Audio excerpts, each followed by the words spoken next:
الرحمن الرحیم السلام علیکم۔ تو جناب اسی سلسلے میں ایک بار پھر آپ کی خدمت میں حاضر ہیں۔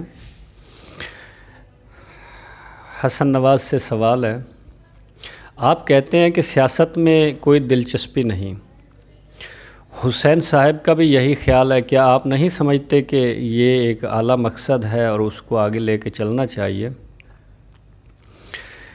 حسن نواز شریف جواب دیتے ہیں، آپ بالکل ٹھیک کہہ رہے ہیں، میں آپ کو بہتر طور پر واضح نہیں کر سکا۔ میں یہ نہیں کہتا کہ میں آؤں گا یا نہیں، یا ارادہ نہیں، بلکہ ابھی تک میں نے سوچا ہی نہیں۔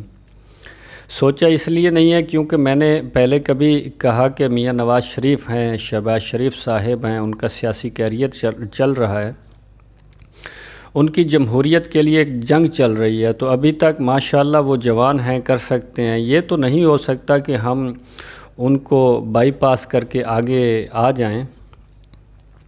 میں اس نظریہ سے بات کر رہا تھا، لیکن اگر کبھی اللہ نے موقع دیا اور ملک کو ہماری ضرورت پڑی تو میں آپ کو بتا رہا ہوں کہ جس طرح پاکستان جانے کے لیے میں دوسری دفعہ سوچوں گا بھی نہیں، اگر میرے کچھ عمل یا فکر سے پاکستانی قوم کا کچھ بھلا ہوتا ہے۔ سوال ہے، کون سا ایسا کام ہے جو کیا جائے تو پاکستان کی تقدیر بدل سکتی ہے؟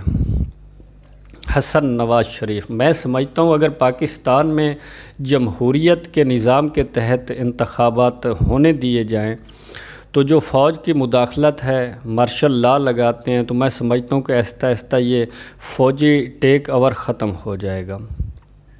اگر پاکستان میں اگلے کچھ سالوں میں 10 یا 20 الیکشن ہو جاتے ہیں جس میں فوج کی مداخلت نہ ہو تو میں سمجھتا ہوں یہ ایک واضح فرق دیکھنے میں آئے گا۔ سوال ہے، ایسی کون سی ایک دو بڑی غلطیاں آپ سمجھتے ہیں جو نواز شریف سے ہوئیں جو نہیں ہونی چاہیے تھی؟ حسن نواز شریف، آئندہ تو پتہ نہیں کیا حالات بنتے ہیں، لیکن میں سمجھتا ہوں کہ نواز شریف کی سب سے بڑی غلطی یہ تھی کہ وہ اپنے مذہب کے ساتھ اور اپنے ملک کے ساتھ بے تحاشا مخلص تھے۔ اس محبت اور خلوص میں اس نے ایسے کام کیا جو سیاسی لوگوں یا سیاسی قوتوں کو پسند نہیں آئے۔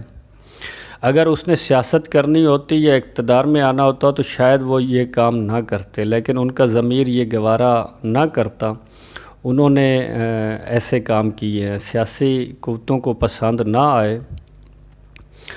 اگر آپ اس کو سمجھتے ہیں کہ یہ سیاسی غلطی ہے تو ٹھیک ہے، یہ سیاسی غلطی ہے۔ پھر سوال ہے، کوئی اصلاح جو آپ سمجھتے ہو کہ پاکستان میں فوری طور پر اس سے معاملات درست ہو جائیں؟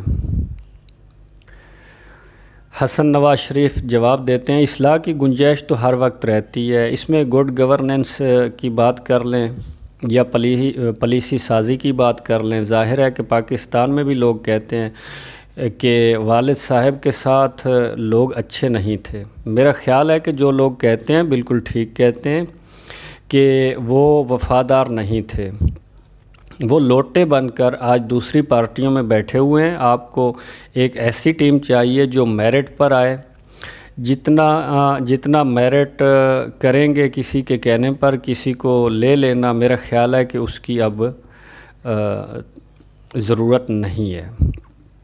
ان لوگوں کو کابینہ میں لانا چاہیے، وزارتیں دینی چاہیے جو نہ صرف میرٹ پر آئیں بلکہ اپنی ڈیوٹی ادا کرنے کے قابل بھی ہوں، کیونکہ وہی لوگ آپ کی حکومت کا اچھا امیج بناتے ہیں۔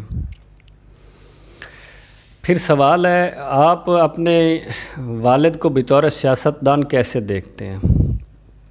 حسن نواز شریف، میرا خیال ہے کہ وہ انتہائی کامیاب سیاستدان ہیں۔ مجھے بتائیں کہ بے نظیر ینگ تھی یا میرے والد صاحب ینگ تھے جب وہ سیاستدان بنے؟ اتنی کم عمری میں 2 مرتبہ ملک کا وزیر اعظم بننا اتنے چھوٹے سے عرصے میں، تو میرا خیال ہے یہ ایک منہ بولتا ثبوت ہے۔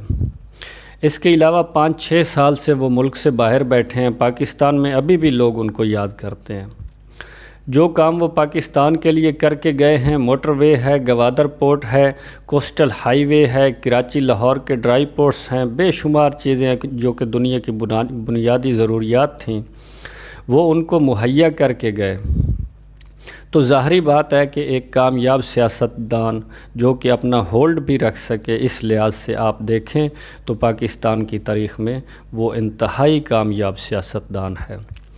تو جناب یہ سبجیکٹ میرا مکمل ہو گیا، جو کہ میاں نواز شریف مشرف کا آنا، نواز شریف کو قید کرنا، پھر نواز شریف کی رہائی کے لیے عرب ممالک اور کلنٹن اور جو مداخلت تھی، کیسے کمپین چلی، حسن نواز نے کیسے کمپین چلائی، ان کی رہائی کیسے ہوئی، کیا مذاکرات ہوئے، کیا ڈیل ہوئی، تو وہ ساری سٹوری میں آپ کو سنا چکا ہوں۔ اس کے بعد ملتے ہیں اگلے ٹاپک پر۔ اگلا ٹاپک میرے خیال میں ہمارا ہوگا کارگل پر۔ تو کارگل کے حقائق سننا جاننا مت بھولیے گا، کیونکہ وہ آپ نے بھی سکول میں پڑھا، آپ کے بچوں نے بھی پڑھا، بلکہ آپ نے تو سکول میں نہیں پڑھا کیونکہ یہ بعد کا واقعہ ہے، لیکن آپ کے بچے پڑھ رہے ہیں وہ جھوٹ کی تاریخ۔